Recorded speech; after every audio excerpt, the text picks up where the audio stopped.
الحمد لله رب العالمين والصلاة والسلام على النبي الأمين رب اشرح لي صدري ويسر لي أمري واحلل عقدة من لساني يفقه قولي اللهم إني أعوذ بك من فتنة القول كما أعوذ بك من فتنة العمل ومن التكلف لما لا أحسن ومن العجب بما أحسن وأعوذ بالله من السلاطة والهذر ومن العي والحصر أما بعد اعوذ باللہ من الشیطان الرجیم قال اللہ تعالی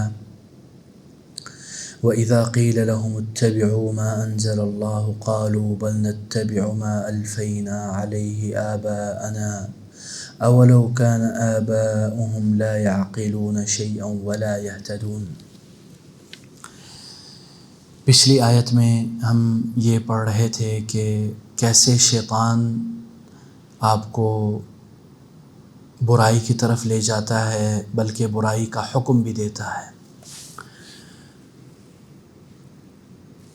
اور اسی طرح ان برائیوں میں سے یا جو برائیاں ہمارے معاشرے میں پائی جاتی ہیں ان میں سے ایک برائی کا ادھر ذکر کیا جا رہا ہے کہ وَإِذَا قِيلَ لَهُمْ، اور جب ان سے کہا جاتا ہے اتبعوا، کہ اس کی پیروی کرو، ما انزل اللہ، جو اللہ کی طرف سے نازل کیا گیا ہے، یعنی جب ان سے کہا جاتا ہے کہ اس کی پیروی کرو جو اللہ کی طرف سے نازل کرتا ہے، قالوا، تو وہ کہتے ہیں بل نتبع ما الفینا علیہ آباءنا، بل یعنی بلکہ ہم، وہ تو کیا کہتے ہیں، بلکہ ہم تو اس کی پیروی کریں گے ما الفینا علیہ آباءنا، جس پر ہم نے اپنے باپ دادا کو پایا۔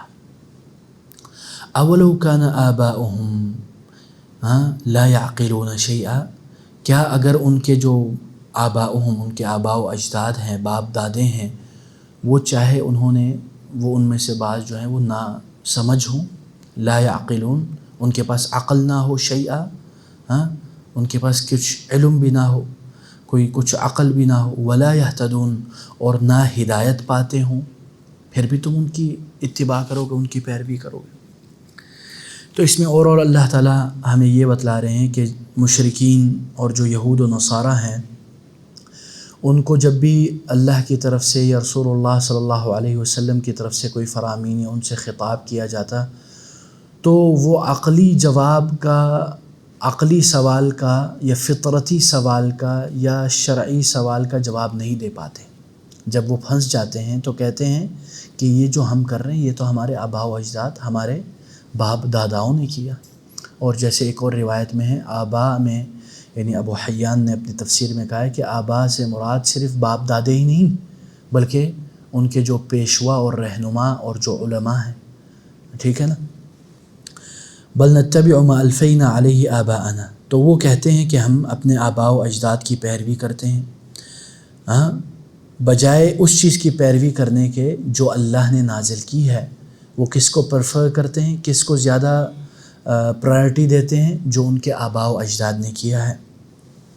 تو اللہ تعالیٰ نے کہا کہ اگر تمہارے آباء و اجداد نے وہ جو فیصلے یا وہ جو ریتی رواج ہیں، اگر انہوں نے ناسمجھی کے طور پر کیا ہو، ضروری تو نہیں کہ آباء و اجداد معصوم ہو، وہ بھی غلطی کر سکتے، اگر انہوں نے بے عقلی کی بنیاد پہ، کم علمی کی بنیاد پہ وہ عمل کیا ہو، تو کیا پھر بھی تم اس کی پیروی کرو گے بجائے اس چیز کی پیروی کرنے کے جو اللہ تعالیٰ نے نازل کی ہے؟ تو یہ بھی اللہ تعالیٰ کی طرف سے ایک سوال تھا، اور اللہ کی طرف سے یہ بھی سوال تھا کہ کیا تم بلائنڈ فالوور بنو گے، اندھے مقلد بنو گے، حالانکہ اس کو پتہ چل رہا ہے کہ حق کیا ہے، صحیح کیا ہے، اس کے باوجود وہ بولتا ہے کہ نہیں، آئی ول فالو مائی، ہمارے جو کسٹمز ہیں اس کو ہم فالو کریں گے۔ اس میں کوئی شک نہیں، یہ آیت ایک انداز میں مخاطب ہے، یہ مخاطب ہے، تخاطب کر رہی ہے، تکلم کر رہی ہے یہود و نصارہ سے، لیکن اس میں مسلمانوں سے بھی خطاب کیا جا رہا ہے۔ مسلمانوں سے یہ کہا جا رہا ہے کہ اگر مسلمان بھی یہ روش اختیار کریں کہ وہ اپنے آباء و اجداد، اپنے ریتی رواج، اپنے کلچر کے نام پر وہ حدود اللہ کو پامال کرے اور اللہ کی نازل کردہ چیزوں کو اختیار کرنے کے بجائے ان چیزوں کو اختیار کرے جو ان کے آباء و اجداد نے کیا ہے، چاہے وہ غلط ہی کیوں نہ ہو ان کے نظر میں، یا ایسے ریتی رواج جو ہمارا ہے ہی نہیں۔ مثلا ہمارے معاشرے میں ہم کیونکہ بر صغیر کا ایک حصہ رہ چکے ہیں اور حصہ ہیں، ہم پہلے بر صغیر یا ہندوستان کا ایک حصہ تھے، تو ہندوستان میں ہندوانہ رسوم و رواج، اس کے اثرات ہمارے اوپر ہیں۔ لیکن جب ہم نے ایک الگ سے ملک بنایا جس کی بنیاد لا الہ الا اللہ ہم کہتے ہیں، لیکن آج بھی ہم اس ریتی رواج کو ہم نہیں چھوڑ پائے جس کی بنیاد ہندوانہ رسوم ہے، ہندوانہ رواج ہے، چاہے ہمیں پتہ ہی کیوں نہ ہو۔ بہت سارے لوگوں کو یہ پتہ ہے کہ بہت سارے رواج اور جو ریتی رواج ہیں ہمارے معاشرے میں وہ ہندوانہ ہے، یا ہندو سے اخذ کیا گیا، یا ہندو لوگوں سے لیا گیا، اور ہمیں یہ بھی پتہ ہے کہ وہ شریعت کے جو روح ہے اور مقاصد کے خلاف ہے۔ صرف یہ نہیں بلکہ ہمیں یہ بھی پتہ ہے کہ دنیاوی طور پر ہمیں نقصان ہو رہا ہے، پھر بھی ہم اس کو نہیں چھوڑتے۔ تو یہ بڑا خسارے کا سودا ہے۔ خاص کر اگر آپ دیکھیں ہمارا جو شادیوں میں جو میرجز میں کتنے عجیب عجیب رسوم و رواج ہیں، اور کتنے مہنگے رسوم و رواج ہیں، جس سے غریبوں اور متوسط طبقے پر بڑا اثر پڑتا ہے۔ بلکہ بہت سارے نوجوان شادی کرنا چاہتے ہیں، بہت سارے والدین اپنے بچوں کی شادیاں کروانا چاہتے ہیں، لیکن وہ جکڑ گئے ہیں اس رسم و رواج میں، اور وہ اس کو ایک ہتھ کنڈا سمجھتے، اس سے نکل نہیں پاتے۔ حالانکہ ان کے اندر اگر ول پاور ہو اور ایک ارادہ کریں اور ہمت مردہ مدد خدا کر کے ان ریتی رواج کو توڑیں جو شریعت سے متصادم ہے۔ ہاں، اگر کوئی ایسا ریتی رواج ہے جو شریعت سے نہیں ٹکراتا اور شریعت اس پہ خاموش ہے تو اس میں انشاءاللہ کوئی حرج نہیں، اگر اس میں زیادہ شریعت اس کی مخالفت نہیں کرتی یا شرعی کوئی اس میں مخالف چیزیں نہ ہوں تو اس میں۔ لیکن اگر چیزیں آپ کو پتہ ہے کہ اس کے نقصانات زیادہ ہیں اور شرعی طور پر بھی اس میں محل نظر چیزیں ہیں، تو ہمیں چاہیے کہ ہم اس ریتی رواج کو ختم کرنے کی کوشش کریں، جس کا ایک تو نیگیٹو امپیکٹ ہے ہمارے معاشرے پر، چاہے وہ ریلیجسلی ہی کیوں نہ ہو، چاہے وہ سوشلی ہی کیوں نہ ہو، چاہے وہ ہمارے فیملی سسٹم کی بنیادوں کو ہی کیوں نہ ہلا رہا ہو۔ اب اکثر ایسا ہوتا ہے کہ ہمارے ایک دو بھائی ہیں، وہ شادی کرنا چاہ رہے تھے اور وہ والدین بھی مان گئے، لیکن وہ چاہتے تھے کہ شادی سیدھا سادہ ہو، اس میں زیادہ اس طرح کے رسوم و رواج نہ ہو، اور اس میں اس طرح کے میوزک اور رقص اور عجیب سا بے حیائی اور فحاشی اور عریانیت۔ بہت افسوس سے کہنا پڑتا ہے، یہ صرف امیروں میں ہی نہیں بلکہ اب متوسط طبقہ اور نچلے طبقوں میں بھی عام ہونا شروع ہو گیا ہے کہ وہ ایک مکس، اور نعوذ باللہ عورتیں ڈانس کرتی ہیں مردوں کے سامنے۔ یہ واللہ بے حیائی ہے۔ بلکہ اگر میں سخت لفظ استعمال کروں، حق ہی کیوں نہ ہو، بغیرتی ہے، ہماری غیرت مر چکی ہے۔ پھر اگر وہ لڑکا نہیں چاہتا تو والدین کہتے ہیں بیٹا خاندان والے کیا کہیں گے، ہمارا معاشرہ کیا کرے گا، میرا ایک سرکل ہے، وہ سرکل کیا کہے گا۔ بھائی جان سرکل دیکھیں، زبان اگر کوئی سمجھتا ہے نا کہ وہ کسی کے زبان سے بچ جائے گا تو وہ بیوقوف ہے۔ یار اگر کسی نے زبان سے بچنا ہوتا کسی کے زبان سے تو ہمارے پیارے نبی بچتے، ہمارے پیارے نبی کو نہیں چھوڑا تو ہم کس کھیت کے مولی ہیں۔ آپ کر گزرے، یہ کڑوا گھونڈ پیئیں آپ کی وجہ سے، اور اگر خاص کر آپ آپ کا ایک اثر و رسوخ ہے، آپ ایک ایسی شخصیت ہو، اگر آپ نے کچھ کیا تو لوگ اس کی وجہ سے آپ کو دیکھا دیکھی وہ پازیٹیو چیز کرنے لگ جائیں تو کتنی اچھی بات ہے۔ if you are a trend maker you should make this a trend۔ میں آپ کو ایک مثال دیتا ہوں، واقعی مثال، ابھی میرے خیال میں پچھلے سال کی ہے یا پچھلے کچھ مہینوں کی، جب یہ جو کرسٹیانو رونالڈو نے کیا کیا، آگے پانی تھا اور کوک تھا نا، اس کا ایک امپیکٹ ہے۔ اب ہم یہ تعریف نہیں کرتے نا اس کی، ہم یہ بتا رہے کہ اثر دیکھو۔ اس نے کیا کیا، اس نے صرف وہ کوک کی بوتل اٹھایا اور اس کو چھپا دیا اور پانی پیا۔ اٹس اے میسج، اور اس میسج کے کوکا کولا کو بلینز کا نقصان ہوا، لیکن ایک میسج کیا نا۔ کتنا اثر ہوتا ہے اس سے. اگر ہمارے معاشرے کے بھی جو بڑے بڑے لوگ ہیں وہ اس طرح کی کوئی حرکت کریں، چاہے وہ اگینسٹ دا ویو ہو، چاہے وہ ہمارے معاشرے کا جو ریتی رواج اور سمندروں کی لہر ہے اس کے سامنے وہ ثابت ہو جائے، تو آپ ذرا سوچیے کتنا بڑا صدقہ اور خیر کا کام ہو جائے گا. یہ بات آپ لوگوں کے ذہن میں ہونی چاہیے، اور کل آپ لوگ ہی انشاءاللہ یہ ٹرینڈ بنا سکتے ہو. تو یہ ہمارے ذہن میں ہونی چاہیے. اور دوسری بات یہ ہے کہ اللہ تعالیٰ اس میں ہمیں یہ بھی بتلا رہے ہیں کہ اگر اس میں پیشواؤں کی بھی بات ہو رہی ہے جو رہنما ہیں، ہم کسی رہنما، کسی مولوی، کسی عالم، کسی امام کے ہم بلائنڈ فالوور نہیں ہیں. ٹھیک ہے نا؟ اگر ہمیں پتہ چلے کہ یہ حق قول ہے اور یہ ایک امام معزز مکرم ود فل رسپیکٹ، اگر وہ ایک بات کہتا ہے اور ہمیں نظر آئے کہ یار یہ قرآن و حدیث کے خلاف جا رہی ہے، ود فل رسپیکٹ وی ول ٹیک قرآن و Hadith. We will not disrespect the عالم. He is a human being, he is not a معصوم. Okay, so we will not follow him in his mistake but we will follow him in his right path. No problem. ٹھیک ہے نا؟ اچھا جی. اور پھر اس کے بعد اللہ تعالیٰ فرماتے ہیں وَمَثَلُ الَّذِينَ كَفَرُوا، اور ان لوگوں کی مثال جنہوں نے کفر کیا، كَمَثَلِ الَّذِي يَنْعِقُ بِمَا لَا يَسْمَعُ، اس شخص کی مثال جیسی ہے جو ان جانوروں کو آواز دیتا ہے، لا يسمع الا دعاء ونداء، ان جانوروں کو آواز دیتا ہے جو پکار اور آواز کے سوا کچھ نہیں سنتے. کیا ہے وہ؟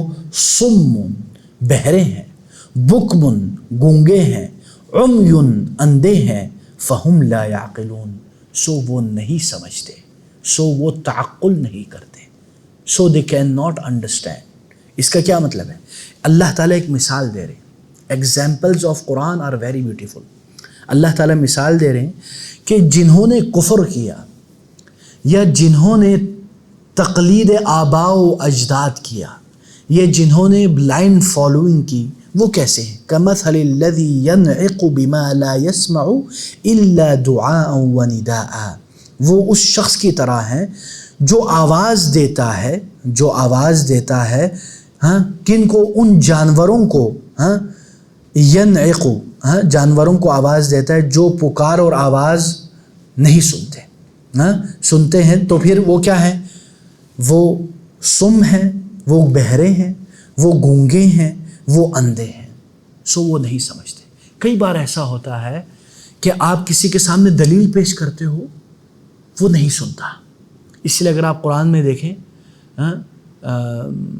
کئی جگہ قرآن میں ہے کہ وہ اپنے کانوں پہ انگلیاں رکھ دیتے ہیں یوں کر کے. ٹھیک ہے نا؟ اور وہ نہیں سن پاتے، حالانکہ وہ سن رہے ہوتے لیکن وہ نہیں سن پاتے. کیوں؟ حق کو وہ نہیں لے رہے. بکمن، وہ گونگے ہو جاتے، وہ اندھے ہو جاتے. حق نظر آ رہا ہے، واضح نظر، لیکن وہ نہیں لیتے. عمیون، اندھے ہو جاتے ہیں. تو وہ کیا پھر؟ لا یعقلون. نعق کا کیا مطلب ہے؟ نعق بغنمہ. ٹھیک ہے، اس کا مطلب ہے کہ اپنے بیر بکریوں کو آواز دینا. ٹھیک ہے، بیر بکریوں کو آواز دینا. اسی لیے بعض احادیث یا روایات یا آثار یا سلف کے اقوال ہیں کہ لا تتبع کل ناعق ینعق، ہر آواز دینے والے کی پیروی مت کرو. ٹھیک ہے نا؟ یعنی کفار کی یہ مثال دو طرح سے ہے. ایک تو یہ کہ ان کفار کو سمجھانے والے کی مثال اس شخص کی ایسی ہے جو ان جانوروں کو سمجھاتا ہے جو پکار اور آواز کے سوا کچھ نہیں سنتے، لیکن وہ ہیں اندھے، بہرے، گونگے. سنتے تو ہیں لیکن حقیقت میں وہ اس کے اوپر اس کو انٹلائز نہیں کرتے، اس کو اندر ڈائجسٹ نہیں کرتے. ٹھیک ہے نا؟ اور اسی طرح ایک اور اس سے مراد یہ بھی نکلتا ہے کہ جو کفار ہیں، یا اسی طرح صرف کفار ہی مخاطب نہیں، مسلمان بھی ہیں.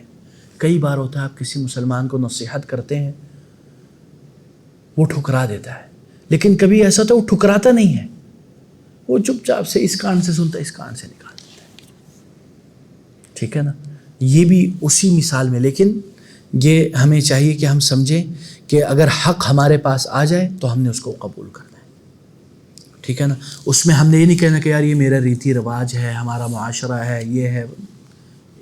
It doesn't matter when Allah is saying something and the whole world is saying the opposite, you will follow Allah and His messenger. ٹھیک ہے نا. Because we are Muslim, Islam, استسلام، surrendering yourself for Allah. آپ نے اپنے آپ کو اللہ کے حوالے کر دیا. اِنَّا لِلَّهِ، we belong to Allah. So whatever He will say, we will do it. اس کے بعد اللہ تعالیٰ فرماتے ہیں یا ایھا الذین آمنوا، اے لوگوں جو ایمان لائے ہو، اے ایمان والوں، کلو من طیبات ما رزقناکم. کلو یہ جمع کا صیغہ ہے کل کا، کھاؤ، اے لوگوں کھاؤ، من طیبات ما رزقناکم، پاکیزہ چیزوں سے کھاؤ، ہاں، ما رزقناکم جو ہم نے تم کو عطا کیا ہے. واشکروا للہ، اور اللہ کا شکر کرو. ان کنتم ایاہ تعبدون، اگر تم صرف اس کی عبادت کرتے ہو. تو اللہ کی عبادت میں سے یہ ہے کہ آپ رزق طیب کھائیں، یعنی پاکیزہ چیزیں کھانا یہ خود عبادت ہے. اور واشکروا للہ، اور اللہ کا شکر ادا کرنا یہ بھی عبادت کا عمل ہے. اور اس آیت میں اللہ تعالی ہمیں حکم دے رہے ہیں یا ہمیں بتلا رہے ہیں کہ حلال اور طیب چیزیں کھائیں، ٹھیک ہے نا. اور اس میں اللہ تعالیٰ یہ بھی ہمیں اشارہ دے رہے ہیں کہ اہل ایمان کی علامت ہے کہ وہ طیب اور حلال چیزیں کھاتے ہیں، اور جن میں ایمان کی کمی ہوتی ہے وہ حلال اور طیب چیز نہیں کھاتے. اور یہ بھی یاد رکھیں اللہ تعالیٰ ہمیں اس میں یہ بھی ایک بٹوین دا لائن یا اس میں واضح یا یعنی ڈائریکٹلی انڈائریکٹلی ہمیں یہ بھی میسیج دے رہے ہیں کہ حلال کماؤ، حلال کماؤ، ٹھیک ہے نا. تو حلال رزق کہاں سے ملے گا؟ جب آپ حلال کمائی کریں گے، ٹھیک ہے. اور اسی طرح اللہ تعالیٰ ہمیں اس میں یہ بھی ہمیں بتلا رہا ہے کہ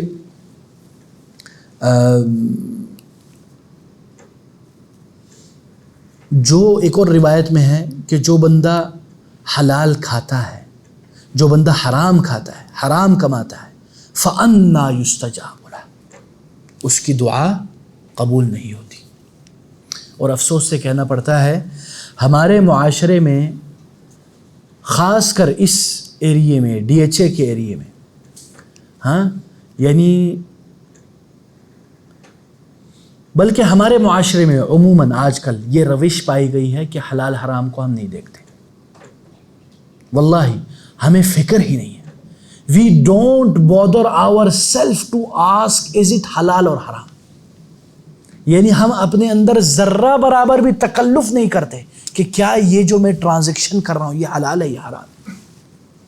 ابھی کل ہی کی بات ہے، ہاں، ایک بھائی آئے ہیں، بڑے حبیب ہیں، ٹریڈنگ کرتے ہیں، ہاں، یہ کرپٹو کرنسی اور وغیرہ وغیرہ، ہاں. اس طرح اور بھی کئی احباب ہیں میں جن کو جانتا ہوں، انہوں نے اپنے آپ کو فتویٰ دیا ہوتا ہے کہ دس از حلال، whatever they like, whatever they benefit, they say this is حلال برو، نو پرابلم، ٹھیک ہے. اور کچھ ایسے ہوتے جو ریسرچ کرتے ہیں، پھر وہ کہتے ہیں کہ چلو ریسرچ کی بنیاد پہ مجھے حلال لگا، تو وہ الگ معاملہ ہے، لیکن اس میں بھی بائسنس نہیں ہونی چاہیے، ٹھیک ہے نا. اس میں مثلا میں آپ کو مثال دیتا ہوں، ابھی میں کرپٹو کرنسی میں گھسا نہیں ہوں، میں ٹریڈنگ میں نہیں گھسا. اس سے پہلے میں اگر میری پرائرٹی ہو حلال حرام، میں کیا کروں گا؟ میں گھسنے سے پہلے، سوچنے سے بھی پہلے کہ میں شروع کروں، میں پہلے دیکھوں گا کہ یار یہ حلال بھی ہے یا حرام. اب اگر میں گھس گیا اور شروع بھی کر لیا، ماشاءاللہ سیکھ بھی رہا ہوں، ہاں، اب جب آپ نے کمانا شروع کیا اور فلوس بھی آنا شروع ہو گئے، ڈالر بھی آنا شروع ہو گئے، اب آپ ریسرچ کرتے ہو. تو آپ بتاؤ، جس چیز سے آپ کے جیب میں پیسہ آ رہا ہو، گھر چل رہا ہو، ہاں آپ نے ایک کمپنی اسٹیبلش کر دی ہے اس کے نام پہ اور آپ کے اسٹیک لگ گئے ہیں اس پہ، تو آپ کا جو نفس امارہ بالسوء ہے، آپ کی جو ڈیزائرز ہے، وہ کہے گی کہ یہ حرام ہے؟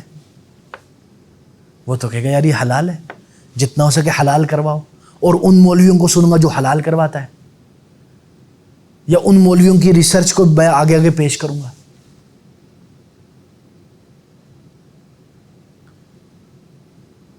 تو اس میں ہمیں پتہ چلتا ہے کہ ہمیں پہلے دیکھنا چاہیے۔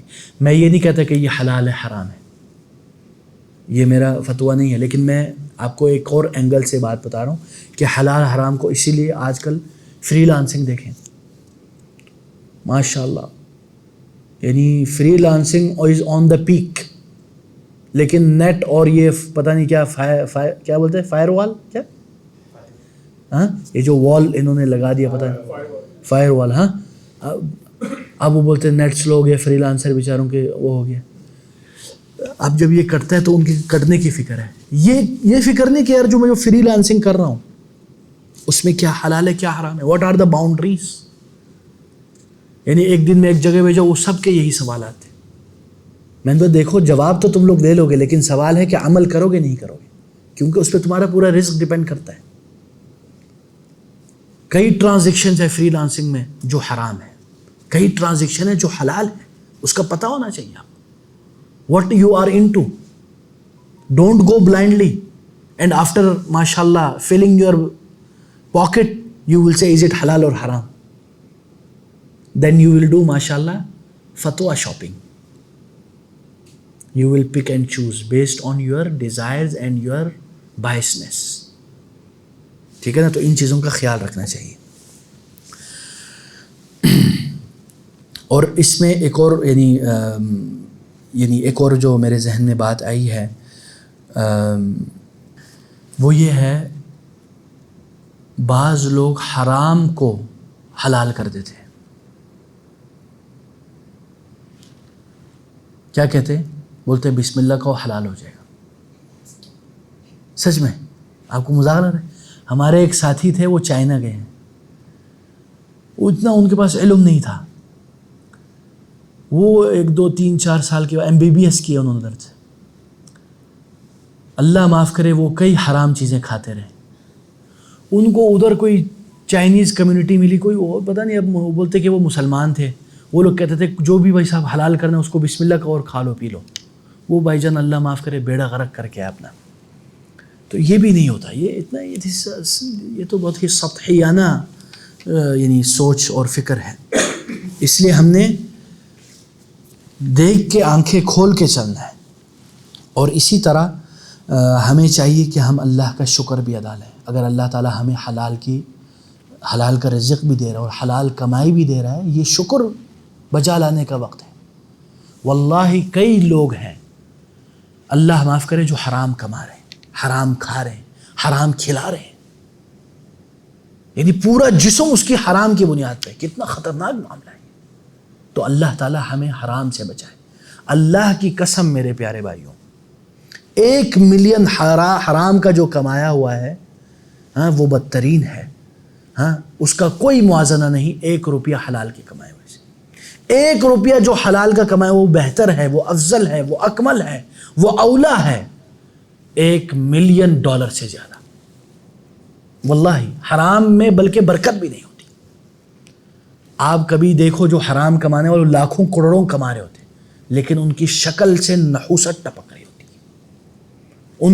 ان کے اندر بے چینی و بے قراری ہوتی ہے، وہ شکوہ کر رہے ہوتے ہیں یا اندر سے ٹوٹ رہے ہوتے ہیں، باہر سے ظاہری ہیپینس اینڈ واٹ دے سے ہالی ووڈ اسمائل دکھاتے ہیں بس، ٹھیک ہے نا؟ اس کے بعد اللہ تعالیٰ فرماتے ہیں انما بے شک حرم، اللہ تعالیٰ نے حرام کیا، علیکم تم لوگوں کے اوپر، المیتۃ مردار، والدم اور خون، ولحم الخنزیر اور خنزیر کا گوشت، وما اہل بہ اور ہر وہ چیز حرام کی ہے جس پر غیر اللہ کا نام پکارا جاتا ہے، لغیر اللہ، وما اہل بہ ذبح کیا جاتا ہے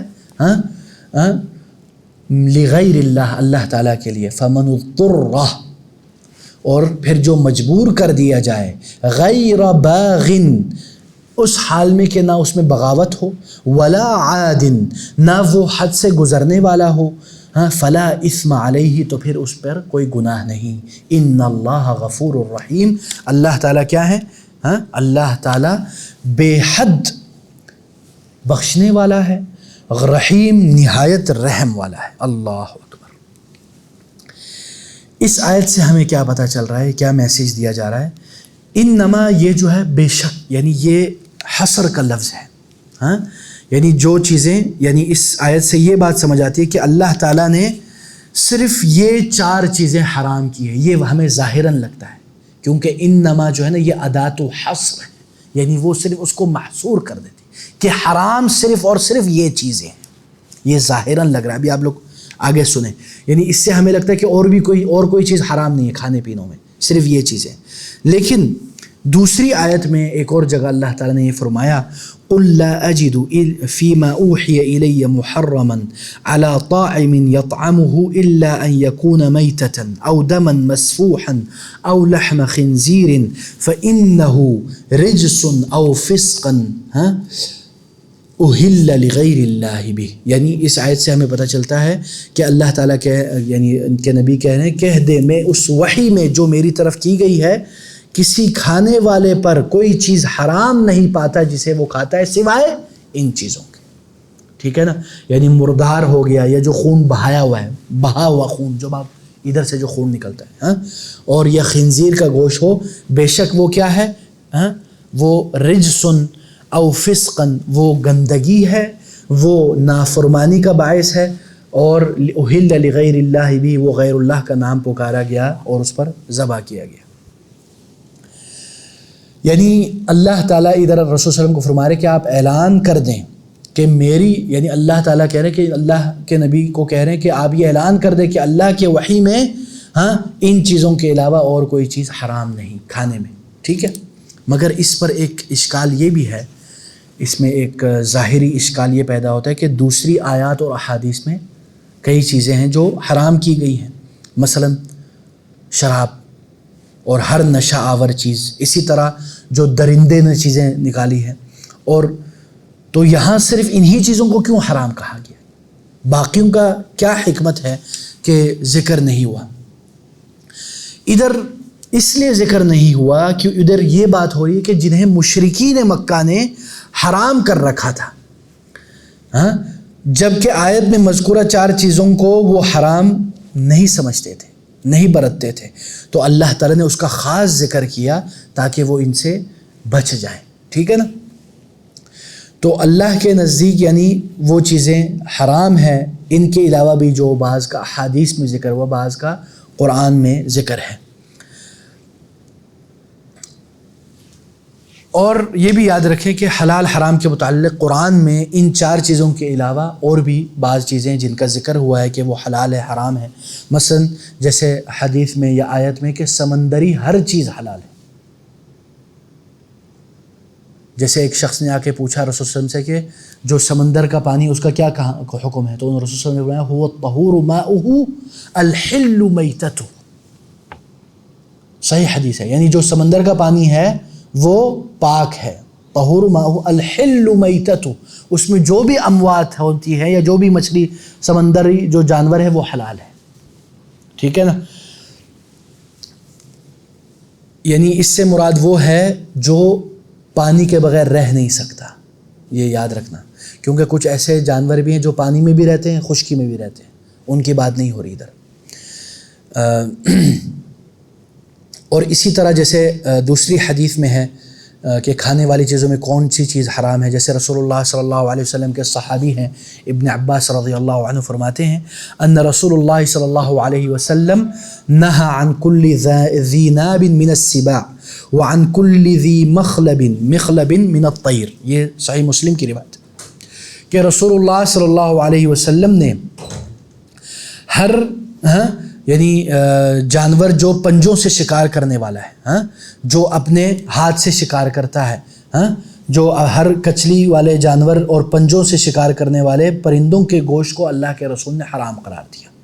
ہاں اس کے علاوہ احادیث میں مثلا موجود ہے کہ جن جانوروں کو نام لے کر حرام قرار دیا، مثلا عام خیبر کے دن کیا کہا ان رسول صلی اللہ علیہ وسلم حرم لحوم الحمر الاہلیہ، رسول اللہ صلی اللہ علیہ وسلم نے جو گھریلو گدھا ہے اس کو حرام قرار دیا.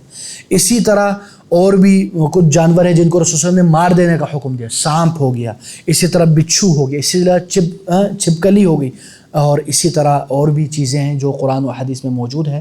اس کا ذکر قرآن و حدیث میں موجود ہے. ادھر اللہ تعالیٰ نے مجملاً جنرلی کچھ چیزوں کا ذکر کیا اور اس کا ایک خاص کانٹیکسٹ جو میں نے آپ لوگوں کو بتا دیا.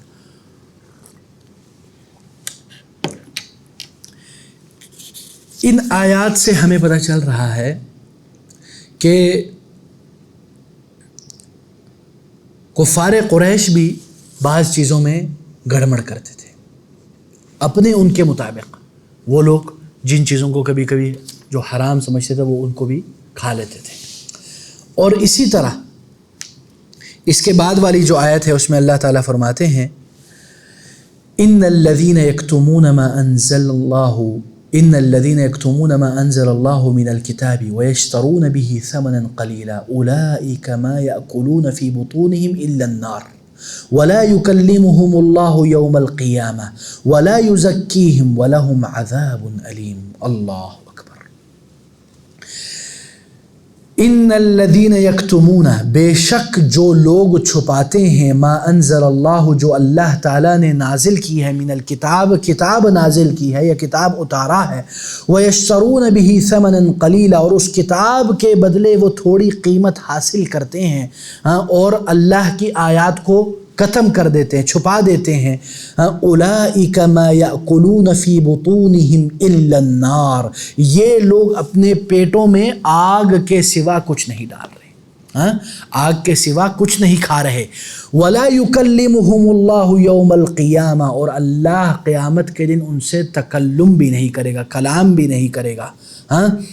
اور ولا یزکیہم، اور نہ اللہ تعالیٰ ان کو پاک کرے گا. وَلَهُمْ عَذَابٌ أَلِيمٌ، اور ان کے لیے کیا ہے؟ دردناک عذاب ہے. اللہ اکبر. یہ آیت جیسے اسباب النزول میں کہا جاتا ہے یہ علماء یہود پر نازل کی گئی، علماء یہود پر نازل کی گئی جو دنیا کے جو مال اور جاہ کے خاطر انہوں نے اللہ کی آیات اور جو تورات میں اللہ کے رسول کے جو صفات مذکور ہیں جو موجود ہیں اس کو چھپا دیا انہوں نے، علماء یہود نے.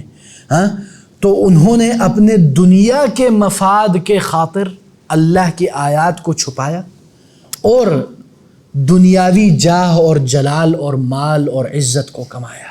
تو اللہ تعالیٰ کہہ رہے ہیں کہ جو بھی تم نے کمایا در حقیقت وہ حقیر چیز ہے، جو بھی تم نے کہا اٹس نتھنگ، جو بھی تم نے کمایا. ثمنا قلیلا، اس کا معنی یہ نہیں کہ زیادہ قیمت لے سکتے ہیں، اس کا مطلب یہ ہے کہ اگر دنیا وما فیہا سب مل کے بھی تمہیں مل جائے تو آخرت کے مقابلے میں وہ کچھ بھی نہیں ہے. ثمنا قلیلا، جیسے اللہ تعالیٰ نے ایک اور جگہ فرمایا قل متاع الدنیا قلیل، کہہ دیجئے کہ دنیا کی یہ جو لذتیں ہیں، دنیا کا یہ جو سامان ہے یہ بہت کم ہے، بہت تھوڑا ہے آخرت سے کمپیئر کرے تو. اور اللہ تعالیٰ یعنی یہ بھی ہمیں یہ بتلا رہے ہیں کہ یہ جو باتیں چھپانا ہے یہ صرف یہود کے لیے نہیں ہے، یہ ہمارے علماء کے لیے بھی، ہمارے جو آج کل کے جو طلبۃ العلم ہیں ان کے لیے بھی ہے. ہمیں چاہیے کہ ہم اگر مجھے کوئی چیز کا پتہ ہے ہم اس کو نہ چھپائیں.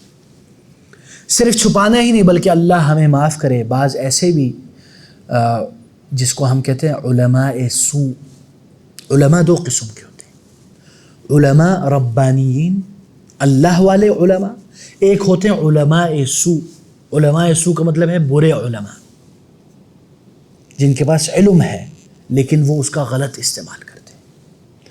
ایسے 2 نمبر علماء سوء پائے جاتے ہیں، یا 2 نمبر مولوی کہہ لیں، وہ پائے جاتے ہیں وہ غلط فتوے جانتے بوجھتے چند روپیوں کے لیے بیچ دیتے ہیں. اور یہ واللہ میں نے خود دیکھا ہے اپنی اس گنہگار آنکھوں سے کہ ایک شخص مانتا ہے کہ یہ غلط چیز ہے لیکن اس کے باوجود وہ اس کو 30,000 میں وہ فتویٰ بیچتا ہے. اور اسی طرح ایک اور طریقہ ہے. کیا ہے؟ مثلا یہ مولوی سیف اللہ بھائی کروڑ پتیوں کے ساتھ اٹھنا بیٹھنا کرے. ہاں تو کروڑ پتی لوگوں کے بھی تو شرعی مسائل ہوتے ہیں نا. تو کروڑ پتی کی طرح جب میں بیٹھنا اٹھنا، میں اتنا مالدار نہیں ہوں، ہاں میں مسکین آدمی ہوں، تو میرا بھی دل چاہے گا یار ان کروڑ پتیوں کی طرح دیکھو کیا بات ہے، کیا لائف سٹائل ہے، what a luxurious lifestyle. They have Fortuner, they have Prado, Audi شوڈی موڈی. ہاں تو میں بھی انسان ہوں نا، میرا بھی دل کرے گا یار ہائے مجھے بھی مل جائے تو کتنا مزہ آ جائے. ہاں تو وہ آپ سے پوچھتے ہیں، وہ بھی آپ کی تعظیم کرتے ہیں، آپ کو رسپیکٹ دیتے ہیں، آپ کو سر پہ بٹھاتے ہیں، بولتے شیخ سیف اللہ ماشاء اللہ یو آر ویری نالجیبل. مجھے اس چیز کا جواب چاہیے. اب میرا نفس چاہتا ہے کہ میں اس امیر زادے کے گڈ بکس میں آ جاؤں. ہاں تو میں کیا کرتا ہوں، اور مجھے پتہ ہے اس کو کیا جواب چاہیے، اور مجھے پتہ ہے اگر میں نے اس کو جو پسند ہے وہ والا جواب دیا تو وہ مجھے ماشاءاللہ لاکھوں کروڑوں بھی دے سکتا ہے. ہاں ایک کنال کا گھر بھی دے سکتا ہے. ہاں یا اپنے بزنس میں پارٹنر بھی بنا سکتا ہے جس میں میں نے 2 نمبر سے فتویٰ دے دیا. اور ایسا ہوتا ہے، اللہ معاف کرے، اللہ تعالی ہم لوگوں کو بچائے. ایسا تاریخ میں بھی ملتا ہے کہ کئی لوگ چند ٹکوں کے لیے، اسی لیے علماء کہتے ہیں کہ امیر زادوں کے ساتھ اٹھنا بیٹھنا نہ کرو. کیوں؟ کیونکہ اس کا اثر ہوتا ہے آپ کے اوپر، خاص کر اگر آپ ایک عالم دین ہے یا طالب علم ہے، اس کا آپ کے اوپر اثر ہوتا ہے اور آپ کی عادتیں وہ بدلتے ہیں. ہاں آپ پہلے بھائی جان آپ کے پاس نہ بائک تھی، نہ گاڑی تھی، نہ سائیکل تھی، آپ پبلک ٹرانسپورٹ پہ آتے تھے. انہوں نے کیا کیا، انہوں نے بولا او شیخ صاحب آپ یہ لے لیے آپ کے لیے بائک. ہاں آپ کی عادت بدل گئی. پھر ایک او شیخ صاحب آپ بائک پہ کیوں آتے، یہ بڑا گرمی ہے، آپ کالے ہو رہے ہیں، آپ کی سکن پیاسا، آپ کی صحت پیاسا، آپ ایک عالم دین ہے، یہ لے آپ کے لیے گاڑی. او شیخ آپ کی تنخواہ بہت کم ہے، یہ کیا یہ لے آپ کو میں مہنوار آپ کو میں لگا دیتا ہوں. ہاں ایسا پھر وہ اب اس نے آپ کو وہ عادتیں لگوا دی جس کو آپ افورڈ نہیں کر سکتے. آپ جس کو پہلے کمالیات سمجھتے تھے، جس کو آپ لگژری سمجھتے تھے، اب اس نے آپ کو یہ بیسک نیڈ بنوا دیا آپ کی. اب آپ جب آپ کو گاڑی میں جانا آنے کی عادت ہو جائے، مولوی عالم دین صاحب، اب آپ بائک پہ اترو گے، اب آپ وہ سائیکل پہ جاؤ گے یا پبلک ٹرانسپورٹ پہ جاؤ گے، حالانکہ تم خود پہلے چینچی میں دھکے کھاتے تھے. اب تیری وہ لیول نہیں رہا، تیری عادتیں بگڑ گئی ہیں. اب اس کو کنٹینیوس چلانے کے لیے کیا کرنا پڑے گا، اب آپ کو کمپرومائز کرنا پڑے گا. Now you have to say whatever our big boss is saying. ایسا ہوتا ہے. تو اسی لیے ہمیں بچنا چاہیے کہ ہم خاص کر جو طلبۃ العلم ہے یا علماء ہے، اس لیے ان کو منع کیا گیا کہ وہ حکام کے درباروں میں بھی نہ جائے. باقاعدہ علماء نے کتاب لکھی ہے اس پہ. کیوں؟ حکام کے دربار میں آپ جائیں گے، بادشاہوں کے دربار میں، کیا زرق برق، ہاں اس کا اثر ہوتا ہے. آپ کہنے تو گئے کہ میں نے حق بات کہنی ہے، ادھر جا کے ٹھس ہو گئے بھائی جان. ٹھیک ہے نا. تو اللہ تعالیٰ بچائے ہمیں، بہت مشکل ہوتا ہے یہ. ٹھیک ہے نا. اور یہ پاور صرف مولویوں کے پاس ہے. ہاں مولویوں کو بہلانے کے لیے بیٹھے ہوئے لوگ، لیکن اللہ تعالیٰ ہمیں بچائے، بہت مشکل ہوتا ہے. اچھا جی. اور اسی طرح یہ تو ایک ہوگی نا شرعی طور پر. ایک ہم بات کرتے دنیاوی طور پر بھی. مثلا جو کنسلٹنسی یا جو میڈیکل والے لوگ ہیں، ابھی میں ایک ڈاکٹر کے پاس گیا ہوں، مثلا ایک ڈاکٹر کے پاس گیا میں، اس ڈاکٹر کا چکر چل رہا ہے ایک فارماسیوٹیکل کمپنی کے ساتھ. اب میں ڈاکٹر ہوں, مجھے پتا ہے یار اس کو نا یہ دوائی کی تھوڑی سی ضرورت ہے, زیادہ نہیں ہے, لیکن میرا ادھر سے کانٹریکٹ بنا ہوا ہے کہ تم یہ دوائی سرو کرو, ہم تمہیں ماشاء اللہ کیا بولتے ہیں موریشیس تمہیں ایک ٹرپ کروائیں گے, یا تمہیں ماشاء اللہ ایک گاڑی دیں گے, یا تمہارا اتنا پرسنٹیج. تو یہ بھی اسی میں شامل ہے. تو اللہ تعالی ہمیں بچائیں کہ ہم حق بات کو چھپائیں. اور اگر آپ خاص کر شرعی طور پر اس طرح کرتے ہیں تو پھر آپ کے پیٹ میں کیا ہے؟ آگ, جہنم کا انگارہ آپ اپنے پیٹ میں ڈال رہے ہو. اور اللہ معاف کرے, قیامت کے دن اللہ تعالیٰ آپ سے بات ہی نہیں کرے گا, اللہ کی نظر کرم بھی نہیں ہوگی آپ کے اوپر. کتنی خطرناک بات ہے. صرف یہی نہیں بلکہ ولا یزکیہم, اور انہیں پاک بھی نہیں کرے گا. صرف یہ نہیں بلکہ ولہم عذاب علیم, ان کے لیے دردناک سخت عذاب ہے. اسی لیے علماء اور مولویوں کی ذمہ داری ڈبل ٹرپل چوپل ہو جاتی ہے, اور بہت مشکل ہوتا ہے خاص کر علماء کے لیے اپنے نفس کو قابو رکھنا اس دنیا کی زرق جرق برق کے سامنے. اب آپ ذرا سوچو, ایک بندہ جو عالم دین ہے, ہاں, وہ اگر اپنا خاص شرعی علم والا کام کرتے رہے اس کو پیسہ نہیں ملے گا. صاف بات ہے, یہ دنیا داری کا زمانہ ہے, یہ میٹرنزم کا زمانہ ہے. کتنے ہمارے اللہ والے لوگ بزرگ سپیوں میں چھپے ہوئے موتیاں, James are in the madaris, hidden gems, no one know about them. نہ کوئی ان کا تعارف کراتا ہے, نہ ان کو پیش کرتا ہے, نہ میڈیا میں ان کو اچھالا جاتا ہے, حالانکہ ان کو برانڈ بننا چاہیے. کیوں؟ بیکاز دے آر فقراء, they don't have any money. 20-25 ہزار میں وہ گزارا کرتے ہیں, اور اس پر بھی الحمدللہ کہتے ہیں, اور بولتے ہیں الحمدللہ اللہ کا دیا ہوا سب کچھ ہے. ان کو دنیا نہیں چاہیے. لیکن وہ جب ہم ان کو کہتے ہیں نا آپ کو کوئی بھی مشکلات نہیں آتے, بولتے ہیں ایسے ایسے مشکلات ہیں اگر آپ کو ذکر کروں آپ سن کے گر جائیں. وہ مشکلات سے کسی کو نہیں کہتے. جیسے حضرت یعقوب نے کہا تھا انما اشکو بثی وحزنی الی اللہ, میں صرف اللہ کے سامنے اپنی چیزیں رکھتا ہوں, تم لوگوں سے کیا مانگنا ہے. تو ایسے لوگ بھی ہیں واللہ, بڑے بڑے شیخ الحدیث, گھر نہیں ہے ان کے پاس, ٹوٹے پھوٹے گھروں میں رہتے ہیں, بسترا صحیح نہیں ہے. کبھی انہوں نے جو ابھی ہم اے سی میں رہ رہے کبھی اے سی دیکھا تک نہیں, یا اس کو محسوس نہیں کیا, یا اس طرح جیتے نہیں ہیں. ہاں, بجلی کا بل زیادہ ہے اگر وہ پنکھا بھی نہیں چلاتے. ایسے بھی لوگ ہیں میرے پیارے بھائیو, اللہ والے بڑے بڑے. کیوں؟ کیونکہ اگر وہ اس دنیا کی طرف آئے نا وہ بگڑ جائیں گے. دیکھیں آج میں آیا ہوں دنیا کی طرف, ہاں, آج اگر میں مدرسے میں ہوتا میں صبح سے 2 بجے تک میں پڑھاتا رہتا. ہاں, ابھی میں کیا کرتا ہوں, میں پیسہ کما رہا ہوں, ہاں, میں پیسہ چھاپ رہا ہوں, اور اسی حساب سے میری ذمہ داریاں بھی بڑھتی جاتی. جتنا پیسہ آتا ہے اتنا ماشاءاللہ خرچ بھی ہو جاتا ہے. تو یہ ایک کشمکش ہے. اس لیے انسان کو چاہیے کہ وہ اس چیز کا خیال رکھے. چاہے آپ کا اب کیا ہوتا ہے ہمارے معاشرے میں تھوڑا سا تنخواہ بڑھ گیا نا تو اسی حساب سے ہم اپنا لائف سٹائل بھی بڑھا دیتے. نہ بڑھاؤ,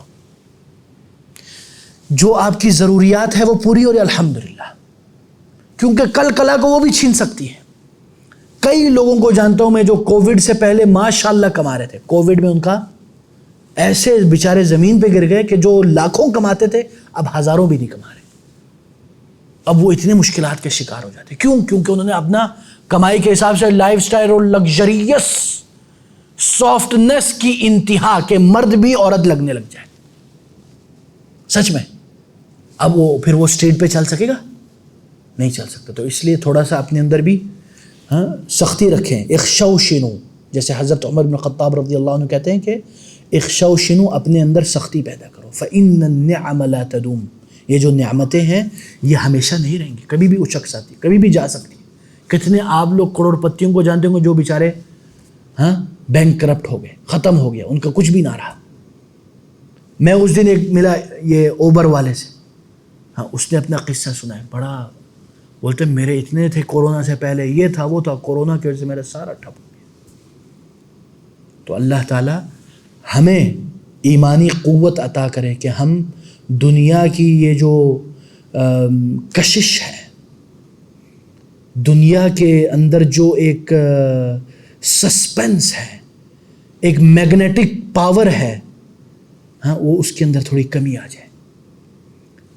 اب وہ مولوی، ایک اور مولوی ہے یا ایک اور جو بندہ ہے، بولتا ہے شیخ صاحب اللہ تعالیٰ نے کہا ربنا آتنا فی الدنیا حسنہ،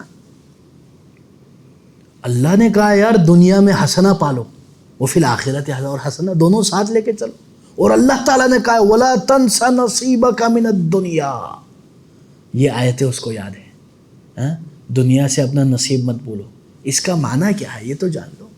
ربنا آتنا فی الدنیا حسنہ کا کیا مطلب ہے؟ یا اللہ ہمیں نیکی اور بلائی کی چیزیں عطا کر جو ہمیں آخرت میں نفع بخش دے. اب ہم اس کا کیا ترجمہ کرتے ہیں؟ پیسہ پیسہ پیسہ. کیوں؟ کیونکہ اب یہ ہر چیز کو ہم نے میٹرلسٹک پوائنٹ آف ویو، قرآن و حدیث کو بھی میٹرلسٹک پوائنٹ آف ویو سے ہم اس کو تشریح کرتے ہیں. اللہم انی اسألک الغنی، اے اللہ مجھے رچ بنا دے، مجھے امیر بنا دے. ادھر غنا سے کیا مراد ہے اور تو کیا مراد لے رہا ہے؟ تو یہ بہت ضروری ہے. اللہ تعالی ہمیں کتاب و سنت کا صحیح فہم عطا کر دے جو سلف صالحین اور صحابہ کرام اور اتباع تابعین سے اخذ کیا گیا ہو. بارک اللہ فیکم. فما كان من صواب فمن الله وحده وما كان من خطأ فمن نفسي والشيطان. سبحانك اللهم بحمدك أشهد أن لا إله إلا أنت أستغفرك وأتوب إليك. وصلى الله وسلم على نبينا محمد. والسلام عليكم ورحمة الله وبركاته.